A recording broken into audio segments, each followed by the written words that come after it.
যে 8টি কারণে ঘরের অভাব কখনো দূর হয় না। 1. বাথরুমে ঢুকে কথা বলা। আপনি যদি বাথরুমে ঢুকে কথা বলেন, আপনার অভাব অনটন কখনো দূর হবে না। 2. পুরুষ উপরে হয়ে শুয়ে থাকা। 3. কবরস্থানে গিয়ে হাসাহাসি করা। 4. হাত না ধুয়ে খাবার খাওয়া। 5. দান করে কোটা দেওয়া। একজন ভাই যদি দান সৎকা করে, আপনি এগুলো নিয়ে যদি কোটা দেন, আপনার রিজিক কমে যাবে, আপনার বরকত কমে যাবে, আপনার ঘরের মধ্যে অভাব অনটন একের পর এক লেগেই থাকবে। 6. বিসমিল্লাহ ছাড়া আহার করা। আমরা যখন কোনো খাবার খাবো তখনই বিসমিল্লাহির রহমানির রহিম পরে তারপর খাবার খাবো। 7. বাড়িতে কোরআন তেলাওয়াত করা। আপনি আপনার ঘরের মধ্যে যত বেশি কোরআন তেলাওয়াত করবেন, আল্লাহ তাআলা তত বেশি বরকত দান করবেন। 8. 5 ওয়াক্ত নামাজ আদায় করা।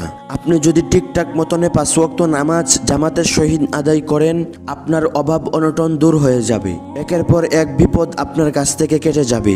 আমরা যত বেশি নামাজ আদায় করব, আল্লাহর রহমত তত বেশি আমাদের উপর বর্ষিত হবে।